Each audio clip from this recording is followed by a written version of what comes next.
Hello everyone. So আমি আমার রান্নাঘরে চলে এসেছি। আমি যখনই ভিডিও বানাই আমি রান্নাঘর থেকেই ভিডিও বানাই, কারণ আমি কিছু না কিছু রান্না করতেই থাকি। সো আজকে সানডেতে একটা আলাদা রকম মানে ফিল আসে, বেশ ভালো মন্দ খাওয়া দাওয়ার। তো আহ, আজকে সানডে, তো আজকে আমি একটা দারুণ রেসিপি বানাবো। তো তার জন্য আমি কিছু জিনিস রেডি করে রেখেছি আর কিছু জিনিস বিকেলে রেডি করব। তো চলো আমি কি কি রেডি করেছি তোমাদের দেখাচ্ছি।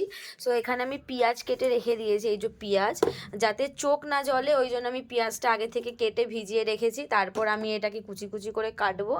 আর এখানে আমি চাল ভিজিয়ে রেখেছি, এটা আমাদের 4 জনের মতো, মানে আজকে 2জন গেস্ট আসবে আমাদের বাড়ি, তো সেই হিসেবে এই রেসিপিটা আজকে বানাচ্ছি। এখানে চাল ভেজানো আছে, আর এইখানে আছে হচ্ছে চাল, মগজ আর কাজু ভিজিয়ে রাখা। এটা আগে ভিজিয়ে রাখলে খুব ভালো হয়, একটু ফুলে যাবে, দেন বেশ পেস্টটা ভালো হবে।